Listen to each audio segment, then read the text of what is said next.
ખાસ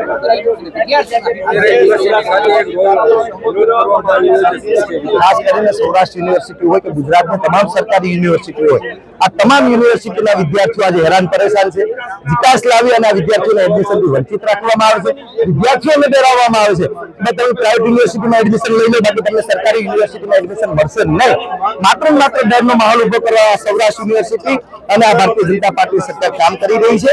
પરિણામો જાહેર કરવામાં નથી આવતા, 6 મહિના સુધી પરીક્ષાઓ લેવામાં નથી આવતી, પીએચડી ની સીટો ઘટાડી દેવામાં આવશે। તમામ મુદ્દાને લઈ આ યુનિવર્સિટી નિષ્ફળ છે, એટલા માટે આજે રજૂઆત કરી।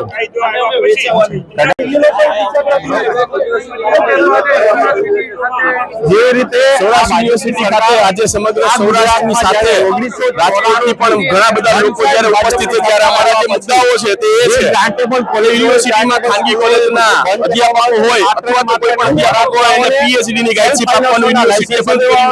વિદ્યાર્થીની વાત કરીએ તો જ્યારે પરિણામો લેવાની વાત આવે ત્યારે 6-7 મહિના સુધી રિઝલ્ટો ડિક્લેર ન થાય, વિદ્યાર્થીઓ પરીક્ષા આપી એબસેન્ટ આવે, ઘણા મુદ્દાઓ સાથે યુનિવર્સિટીનો ઘેરાવ આજે સમગ્ર સૌરાષ્ટ્ર યુનિવર્સિટી દ્વારા ડોક્ટર ઇન્દ્રવિજયસિંહ ગોહિલ, નિતેશભાઈ બારોટ,